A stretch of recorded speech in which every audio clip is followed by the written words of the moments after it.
Welcome to the Fractional Podcast, where we share real stories of operators raising capital and partnering with everyday investors to bring big ideas to life. I'm your host, Stella Hahn, and each week we dive into how dealmakers and communities are using the platform to build wealth together. Today we have Tracy Gunn, who most recently raised $260K for her Candy Empire expansion, which, by the way, I love that name. Tracy, thanks for being on. Super excited to chat. Thank you. And we over raised. So we actually raised 316, which is, who knew? Exactly. Oversubscription just means you're killing it as an operator. People want to do business with you, and it's absolutely, the best problem to have. And Tracy, I love the space you're in. I mean, we definitely do not hear Candy Empire expansion every day. So Nope. tell us more. Like, how did you get into this? So I have had my candy store since 2006. I homeschooled before that. I stayed home for 14 years. My kids decided to go to school. Everything kind of blew up in my life. My ex was a 9/11, and like everything kind of went, everything that I was doing stopped. So like I was the mom, I was the teacher, and all that stopped. Like my whole home life went crazy, and I was like, I need a place that's just mine. And I was looking actually at a different business, and I found this space where like the floors creaked, and I was like, you know what? This would be a great candy store. And that's like, I didn't even write a business plan. I just ran with it. And so I called it Life is Sweet because I thought, well, if I say it enough, I'll remember. Like when things suck, like I'll remember. I'll just keep putting it out into the universe. And so I've had that store for 18 years. And so, and that's kind of like I've done restaurants, I've done other things. I had 2 candy stores, 2 restaurants in 2019, and then COVID. I found a buyer for my restaurants. I closed a restaurant. So like I've been kind of in process as my children have been growing. And my goal was to just stay in this town in New Hampshire until the kids were grown, till they were gone. And they are all gone. Like I have a 31, a 30, and a 26-year-old. They're all gone. They are never coming back. And I was like, why am I here? Grandkids are in Charlotte. And I was like, what if I had candy stores in Charlotte? And that's kind of how this also, like, like famous last words of an entrepreneur is like, what if I could blah, blah, blah. And that's kind of how it started. So I did this last year. I opened my first one under the idea that if I came to Charlotte, which does not have candy stores, which is crazy. So it's like growing market, no candy stores, no competition, lots of money, lots of people, like huge opportunity. Now, as opposed to my little candy store up there where it's like kind of stagnant or declining. And so anywho, that's why I was here. And then I was like, what? And then I, enter Pace Morby World, all the things. And I was like, what if we could go faster? And that's enter fractional / deal maker / capital raising, which I never thought I would do. But here we are. Here we are. So much to unpack there. And wow, I am surprised that there was no candy store. That you definitely bring sweetness into the town, more smiles into the community, which is definitely awesome. And I totally relate to the personal side. Like whenever I'm in a bad mood, like I am definitely opening up a box of chocolates and eating some sweet desserts. I totally get it. Yeah. I mean, well, it's happy retail, right? Nobody goes into a candy store because they have to. They want to. And so it's a completely different experience. Every day we're told, like, when I was a kid, I bought this, or I bought it from here, or they just remember. And you have customers for life, which is what makes it a really unique business. Like Warren Buffett says, it's recession-proof because you just have people who love you just because you make them feel like a kid again. And it's like a great business model. So, and I mean, Warren Buffett's pretty smart. So let's go with that. So I love that. He definitely is pretty smart, let's say, the least. And I'm curious because Tracy, you've done, restaurants and candy stores, right? And, the restaurants, you retired out of that. Now it's just candy stores. What was the difference in terms of choosing one or the other? I'm sure, the operational intensity is very different too. Would you tell us more about that? Sure. So I started the candy store, and the only reason I opened a restaurant is because I got bored at the candy store. Typical entrepreneur. Like after, oh gosh, it was probably 9 years, and I was thinking, oh, maybe we could expand. At my candy store in New Hampshire, we have a broad model. It's basically like 5 stores in one. It's like candy, bulk candy, it's cupcakes, it's fudge, it's chocolate, and it's ice cream. So like back when nobody was doing cupcakes, way back when, this was the model, but there were a lot of touch points, a lot of employee dependency. And so, but I got into a good system and a good methodology, right? I figured out things over all those years. And then I was like, well, maybe we should expand. And then I was waitressing part-time. I got benefits and like extra money, which a lot of entrepreneurs do, just to supplement, right? You can keep the dream alive. You can hire staff and go make money elsewhere and then just keep funding it and figuring it out. So I did that for a long time. I worked actually at Longhorn for 9 years. And I was like their top person, and I would make like $400 or $500 a week, but I had full benefits, which, as an entrepreneur is expensive. But what I really, the biggest blessing of working there was learning their systems. Like they spent millions of dollars figuring out how to systematize, how to be consistent, how to get the work spread out. And so this opportunity came for a restaurant, and I was like, I could do that, which is crazy to think. But I had never run a restaurant, but I watched them, and I'm smart, and I was paying attention, and I had implemented a lot of those systems into my candy store, which is how I was able to not be there all the time. And so I opened my first restaurant in 2016. I opened the second one 2 years later, and the second one I opened in 2 weeks. And it was 6,500 square feet. It was a behemoth. Like someone had walked away from it. And I just was like, I just took what I already knew at one and moved it to the other. But there's a lot of breakpoints. There's a lot of staff dependency. And after COVID, it was really hard, at least in my town, to have consistent staff. Like you could have everything perfect, but if the hostess sucks, people are never coming back. Or if the bartender's a jerk, they're never coming back. Like there were so many problem areas that even if you were the best operator ever, another person that you're paying could destroy it for you. And I just got tired of that model of being so dependent on humans, Right. people are peopling all over the place, right? All the time. And the restaurant industry is like the worst. It's like I don't know if you've ever seen The Bear, but like that is what it's like all the time. And so having 2 of them, the candy store was the easiest model. And actually I had found someone to earn into the candy store in 2020, right before COVID. Because again, I had new grandkids. I wanted to leave. I wanted to sell off everything and go. And COVID changed everything for a lot of people. But she stayed for 2 years, but she broke a lot of the systems that I had built because she was there all the time doing the things instead of allowing the staff to do it, right? Owner versus operator.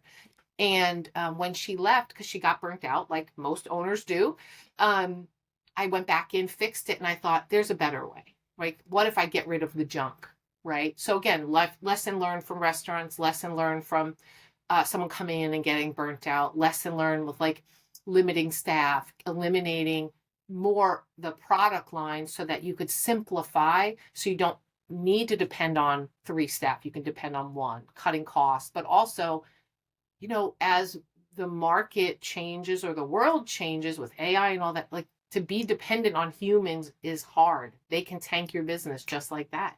And so like, how do I eliminate that? How do I minimize that? So that's kind of how all of that happened. When people say, oh, I want to have a restaurant, I'm like, no, you don't. You do not want to.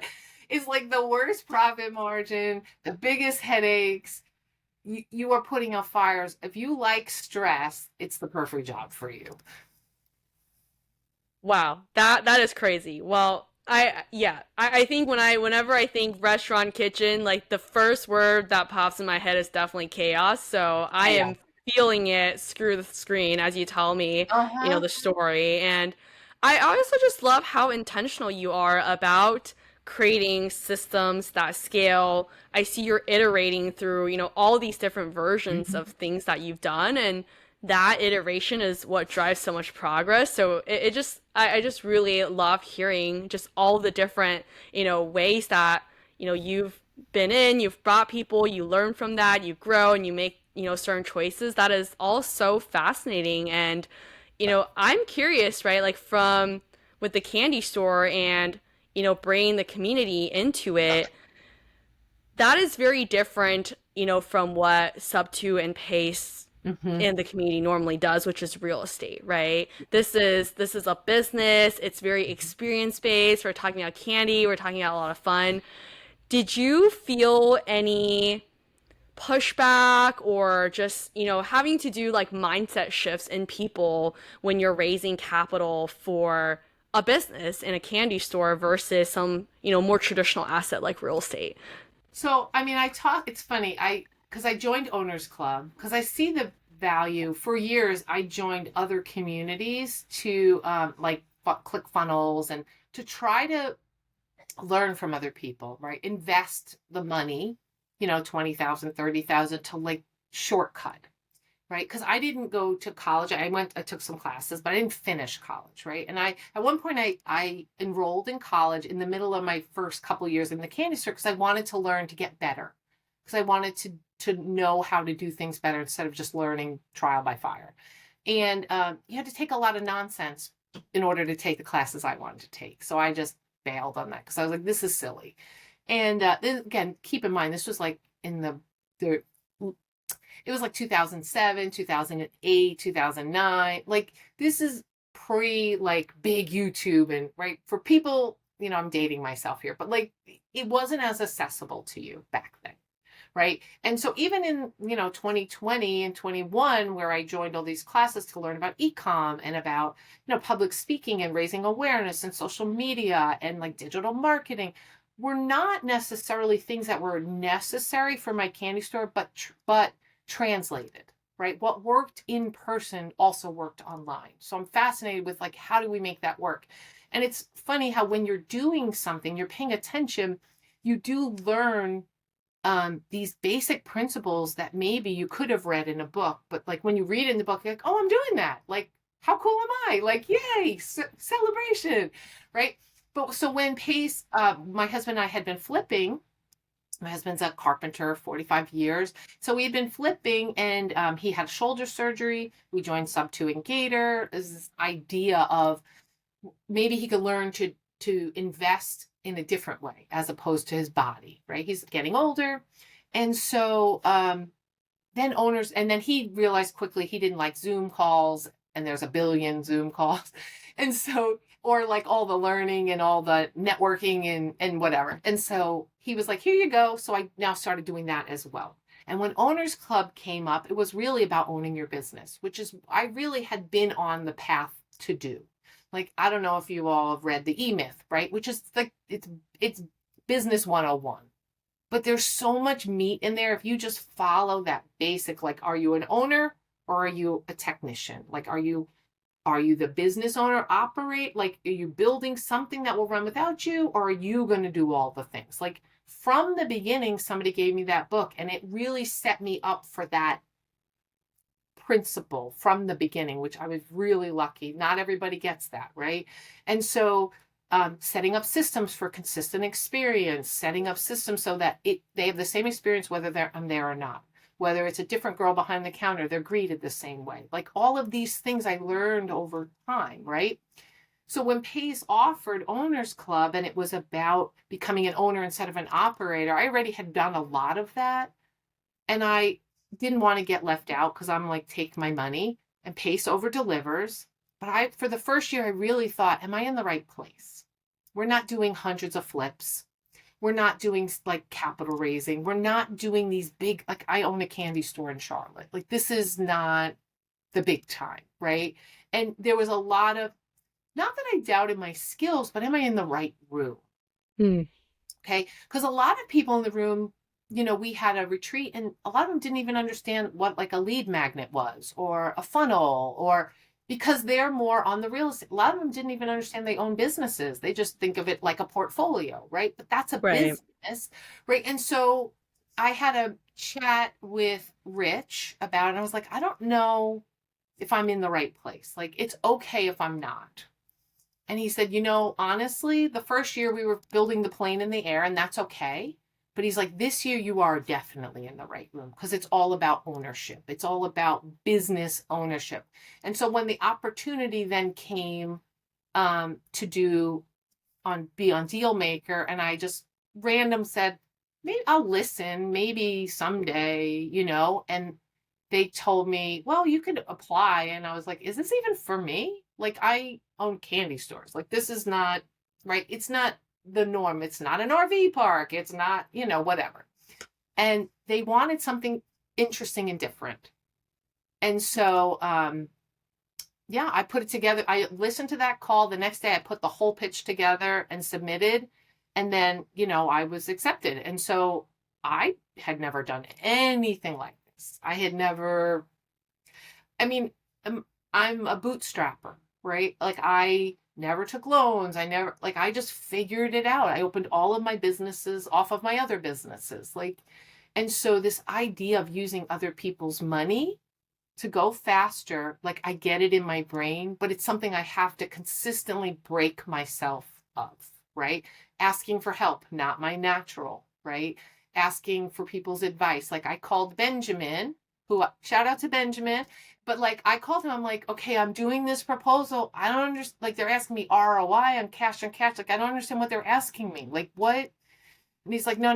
You don't want, no, they're equity partners. I'm like, okay. And what am I doing? So I talked it through. But again, that's the great part about our community, right? Is that we'll help each other.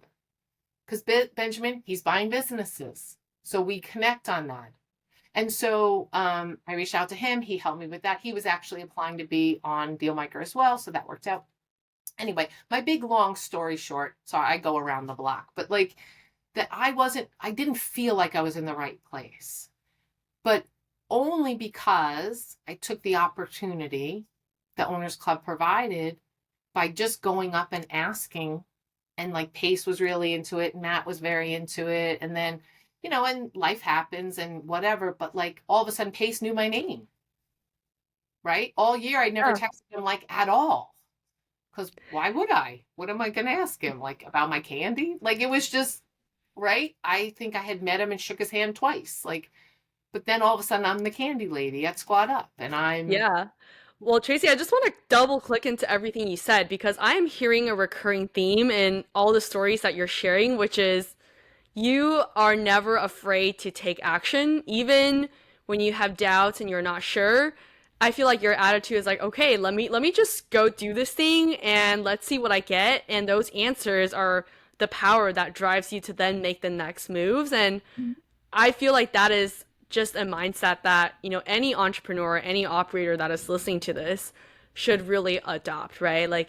It is all about speed to the game. You adapt or you die. If you just sit around, then, it's a slow death for you. You're not going to get anywhere. So I think just that mentality that you have, it is so powerful. And that speaks volumes to people who choose to become business partners, become equity partners with you, right? I think from, an investor perspective, as a potential business owner's perspective, not everyone necessarily needs to know everything. That is the power of a community and everyone coming in together, is that we all have our superpowers, right? Even if I'm, just me and you going on a business together, I have never owned a brick and mortar business. I've never owned a candy store, but I relate to the problem. And I'm like, wow, this is so fascinating. I think Tracy is probably my best shot at actually doing all this together. But, I'm a numbers girl. I'm always on the spreadsheet. So it's hey, let's pair our resources together. If we're trying to model out, EBITDA or whatever it is, we can go punch those out together, right? So I just loved, the value of the community and why, you decided to make this, an equity opportunity and actually bring people in to be a part of the vision together. That is so cool. All of your investors that put in the money together, now they get to say that they're part of a candy store. That is... Oh, wow. That was crazy. His favorite part. He was like, I'm going to own a candy store. And he didn't. He didn't invest. But you know what? He kept my name alive and really helped that. And so I'm super grateful. Because, that's the other part of that, is that I never... Part of the E-myth where it kind of leads you astray, And same for like some of the classes is like that you're not the face of the brand. Because if you're the face of the brand, if you're the thing, how valuable is it, right? Because you're not going with it. If you want to sell it someday, it can't be all about you. It can't be like Russell Brunson selling ClickFunnels, maybe, right? But he is ClickFunnels. Like there is no separating those, or Pace, you know? And so this idea for a long time, I was like, I don't want to be the face. I don't want to be the face. I don't want to be the lady behind the counter. But I think there's a good balance. I think you can build value. This is where I've like my 18 years, I've kind of been like, okay, this is where I've kind of come full circle. It's like, I think you can use it for good to benefit the brand and not be the thing, right? Because I am more than just the candy lady. Although I probably will always be the candy lady, right? But like I am more than that. And I do flips and I help businesses to exit. And I help business owners to figure out how to prepare their businesses for exit. And I'm a mom and I'm a grandma. So I'm all of these things. And I don't know why I was so scared to be the face, right? And Right. I didn't want to be trapped by that, right? I didn't want people to be like, oh, I'm only going if Tracy's there because, right? Like that. And that is a trap for a lot of people. Like I'm only going if Carmine's there to the bakery or whatever, right? Because you're just so used to him greeting you. It's part of the experience. For sure. And so Yeah, now that is such an interesting topic because that is something that I've thought about too, right? I think, naturally humans are drawn to humans, right? People believe in you, people want to do the candy store with you. Is it because of you or is it because of the candy store? I think the jockey does play a long way, right? And it's that trust, it's that human element, it's the relationship building. That is definitely a huge part of what everyone is building, and I experienced that with Fractional too. sure. People see me as the Fractional lady. That is definitely a good thing, right? Like I want people to know that there is a face and a whole team and a community behind it, but at the same time, my personal brand is also different than, the company brand, right? So there is so many kind of ways to pick apart at that and how to actually do it. And I'm curious from like a company and business brand building perspective, right? How have you been navigating building, Life is Sweet brand?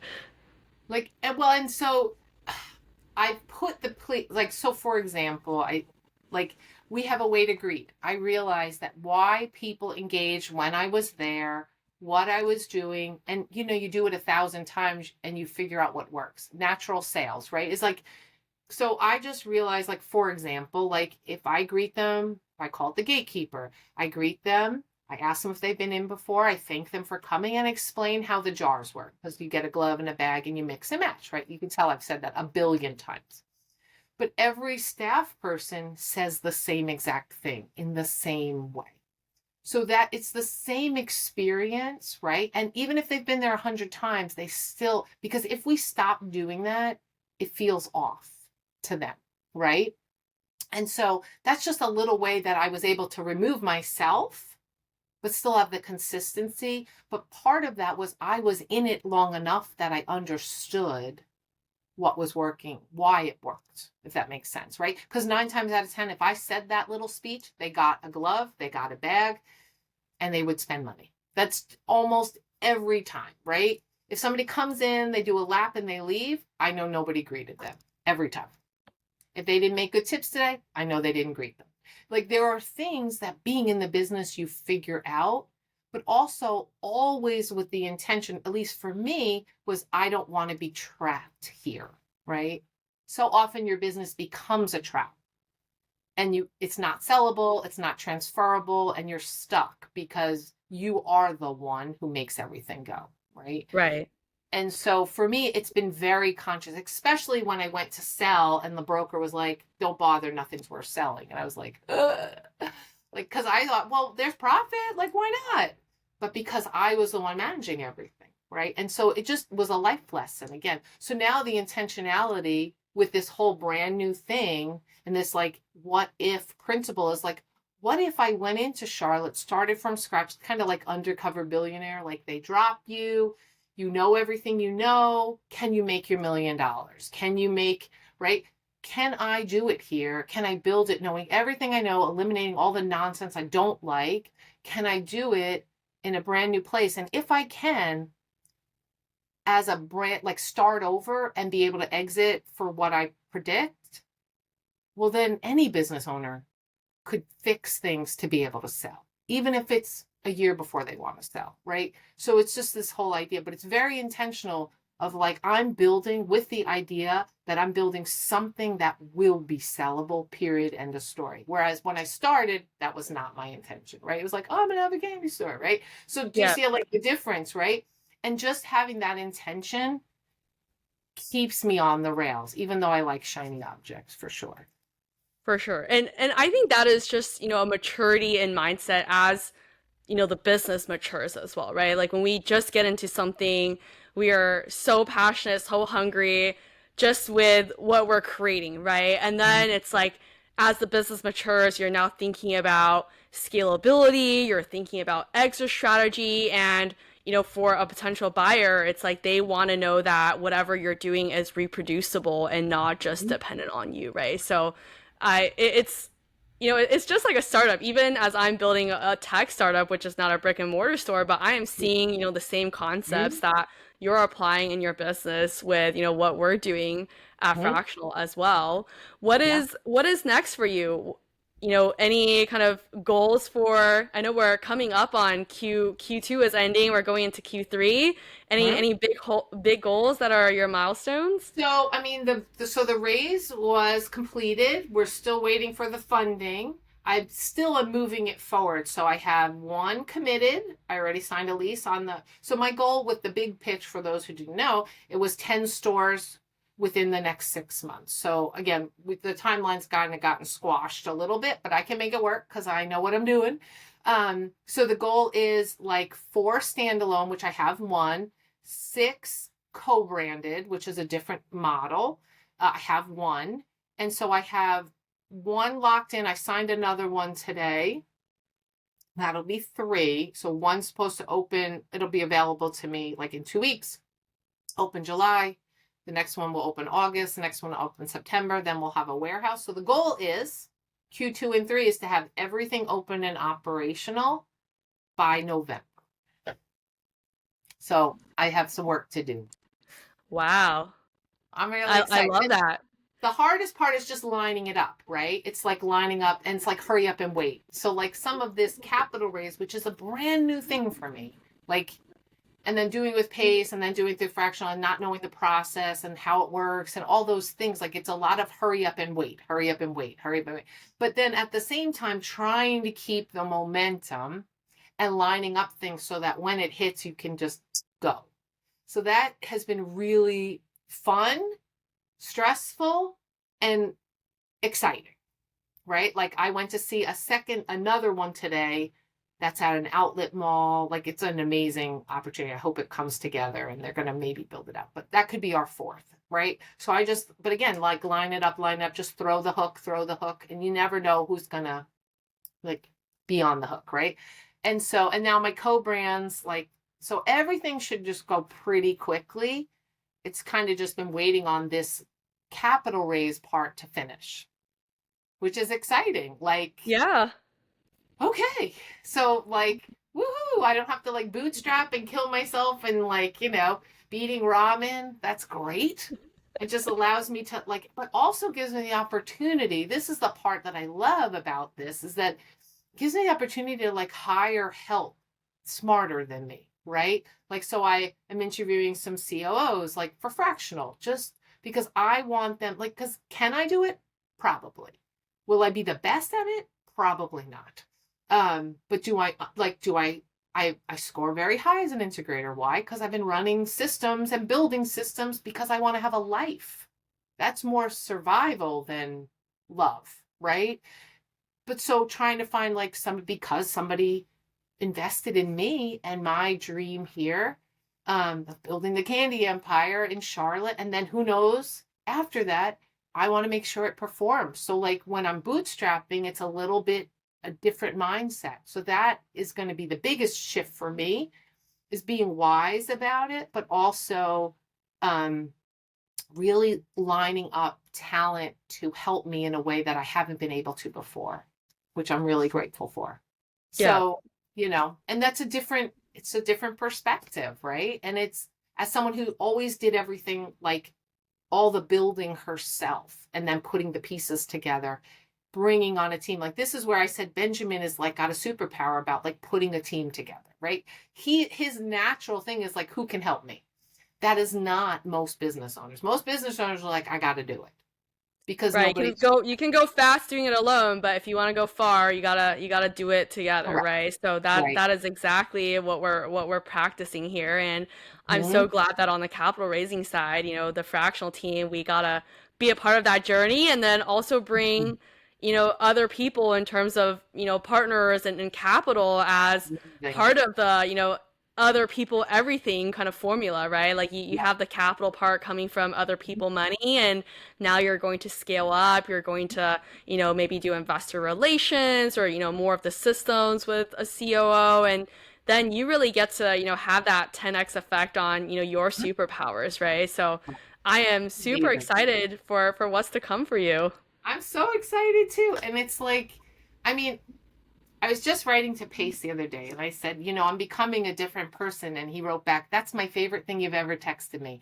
And I was like, because I could not have envisioned, or didn't envision, like all of the growth this year, right? And it's just, sometimes it's not like this, it's not like you're just catapulted so fast, so far. It's just, you make these choices, like you were talking about, over and over, like just another risk, another step forward. And then all of a sudden you're like, holy cow, I went miles. I didn't realize, right? And you don't realize how quickly things can change. Like this was not on my bingo card for 2025. And yet here we are, right? I didn't know that I'd be the candy lady for SubTo. Like, I didn't know that was going to even happen, right? Or that people would be so excited about joining me. Like, I just never thought that was possible. Not even that there was, I just didn't think there would be interest, right? But again, being in the community and being around people with other superpowers like you're talking about helps you to see what's possible, right? And Yeah, so absolutely. Yeah, it's I so think, cool. especially in the investor community, I think it's common that people chase after very practical things, right? Which is why we're doing real estate. It's very tangible, it's Mhm. practical, and what ends up being missing is a little bit of the personal side. Like for me, I, drink a lot of boba and sugary drinks, and I always, almost kind of say as a half joke, like, oh my gosh, it would be so nice if I could own my own boba shop. But, practically, I just feel like that would never happen. Like, I could never run that myself. So, now that there's more, business owners that are doing actually very incredible things that are not just boring and profitable, they're actually fun, interesting, and profitable. Like, that is, I think, going to, create so many just light bulb and inspirational moments for so many others in the community. And, we've already seen it, obviously, with just the amount of excitement and, passion that people had into joining your deal, which is why I got Mhm. oversubscribed. So, yeah, we're definitely unlocking the next multiples there. I think, you know what, like, sometimes you don't realize, it's like the 4 minute mile, right? You don't know what's possible until you see it. And you're like, oh, and then it got broken, like, I don't know, 20 more times that year. Like, because now people know it's possible.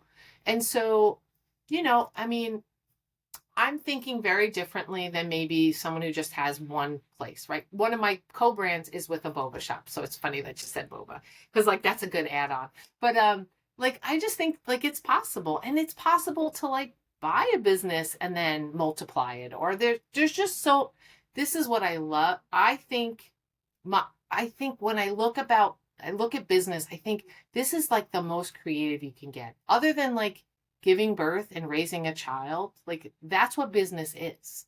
Like you are giving birth to something that maybe didn't exist before on the planet and raising it up just like a child. And at first it really needs you. And the goal is to get it to the place where it can go off into the world without you and do good things. Like this process. And like my kids are all grown and I have grandbabies now. So like this is my new baby. Like this new, And after 18 years to start over, that it's okay to start over. It's okay to be like, this is not working. And COVID gave a lot of people the opportunity to like shift gears, right? And or whether or just change industries altogether, or go open a business like Cody Sanchez talks about, like take back your main street and like own something that you love, but you don't have to run all the time, or all of these things. I just love ownership. I think it's what makes our country amazing, and I would love to see more of it. And I'm so glad that hopefully all of my investors will be so over the moon, but that also maybe they'll go out and do their own. Absolutely. That is empowerment right there. We ownership means destiny in our own hands, and that's, what you've done every single time. That is so empowering to hear. I've got one final question for you, Tracy. All right. Ready. Are your investors gonna get candy? I know we're gonna go to a retreat soon. Can I get some of that candy? Sure, can. And I made I sweetened the pot with all these bonuses where they get candy for joining, and that they can come and do a tour. And I'm so excited because it's so nice to not have to be alone in it, right? I can say the good and the bad. I can't wait till the community's little built so I can be look what happened today, or look at this, or just because, I tell my husband, he's yeah, I heard that. Because he's just so sick of hearing about the candy store and all the problems, but all the good. And they have a vested interest. And my hope is that I really invite them along on the journey and deliver in the way that, not just deliver in the numbers, I think, but deliver the experience of coming along. This is we're setting out on an adventure together, and it's going to go fast, and it's going to be exciting. And I'm hopeful that they have it's like being on a roller coaster, and they have a great time. That's really what I hope. Exactly. And that is absolutely what we're doing here. You literally just said the DNA of Fractional. Money is only part of it, but we're mainly here for the experience, to actually be owners of something together, see its vision, go through the good, bad, and ugly as a team, survive it all, and, reach new heights. And, Tracy, you are absolutely such a testament of that. It's been so wonderful having you on the podcast. For everyone that's been listening, hopefully you've been very inspired to actually, take action, take ownership, as Tracy has done. Yes, go do it. Exactly. Right.